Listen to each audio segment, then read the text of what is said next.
गर्मियों की छुट्टी के बाद स्कूल फिर से खुले। राजू और रिया भाई बहन थे और साथ में स्कूल जाते थे। रिया राजू से छोटी थी और वो प्री स्कूल में पढ़ती थी। राजू बहुत ही शरारती बच्चा था और अपने क्लास में सब बच्चों को बहुत परेशान करता था। पर रिया बहुत ही शांत और समझदार थी। राजू बुलिंग के लिए पूरे स्कूल में जाना जाता था। वह जब स्कूल के कॉरिडोर से आता जाता तब सब बच्चों का मजाक बनाता था। अन्नू राजू की क्लास में पढ़ती थी और वो हकलाती थी। राजू उसी तरह से बोलकर मजाक उड़ाता था। अन्नू मुझे लगता है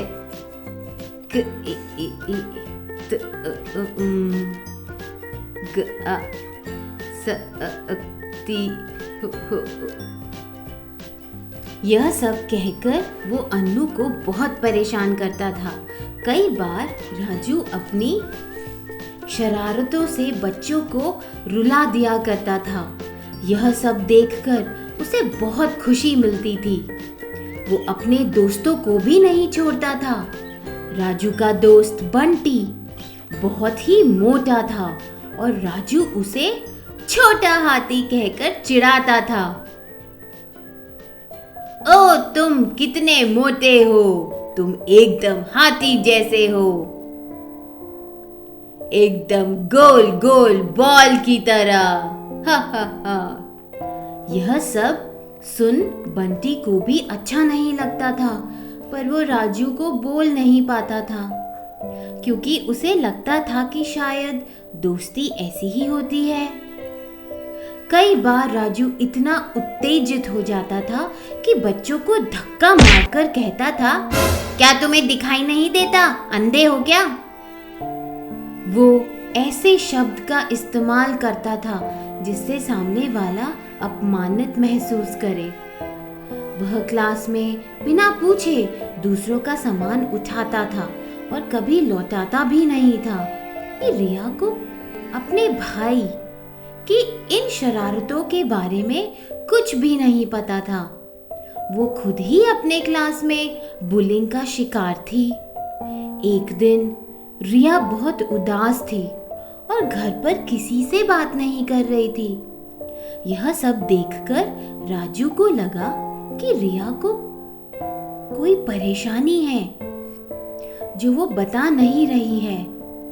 राजू रिया के पास गया और उसकी परेशानी के बारे में पूछा, पर रिया ने बताने से मना कर दिया। फिर राजू ने रिया पर नजर रखना शुरू कर दिया। अगले दिन उसने स्कूल में देखा कि क्लास में एक लड़का रिया को परेशान कर रहा है।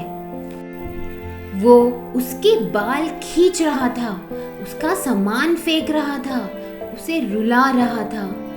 यह सब देखकर राजू को बहुत गुस्सा आया और क्लास में जाकर उसने उस लड़के पर बहुत जोर से चिल्लाया और कहा कि तुम मेरी छोटी बहन को क्यों परेशान कर रहे हो? मैं तुम्हें नहीं छोड़ूंगा।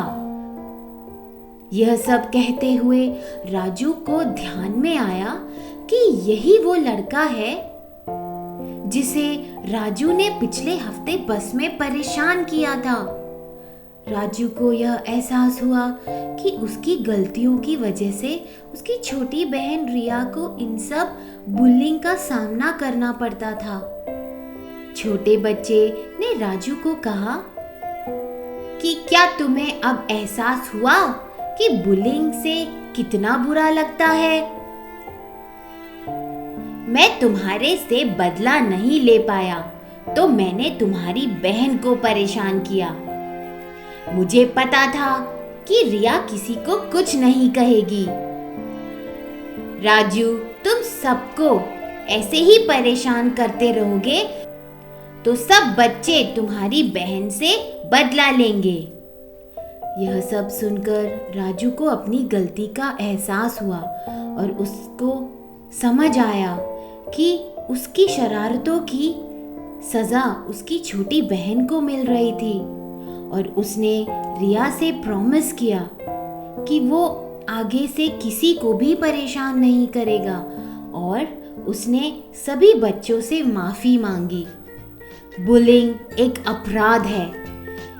यह शारीरिक और मानसिक हानि पहुंचाता है। हमें हमेशा सबका सम्मान करना चाहिए। बुलिंग बू है। बी बीइंग मीन मतलबी होना अच्छी बात नहीं है। ओ ऑन पर्पस चलाकर किया जाने वाला काम जब किसी को पसंद नहीं है फिर भी आप उन्हें परेशान करते रहो। ओ ओवर एंड ओवर अगेन बार बार परेशान किए जाना या मारपीट करना, बदतमीजी करना। ऐसा होने पर आप अपने बड़ों से बात करें और उन्हें बताएं कि आप कैसा महसूस करते हैं। बुली एक चिंगारी है जो मन में आग लगा देती है। कोशिश करें कि हम किसी के साथ गलत व्यवहार ना करें, ना होने दें।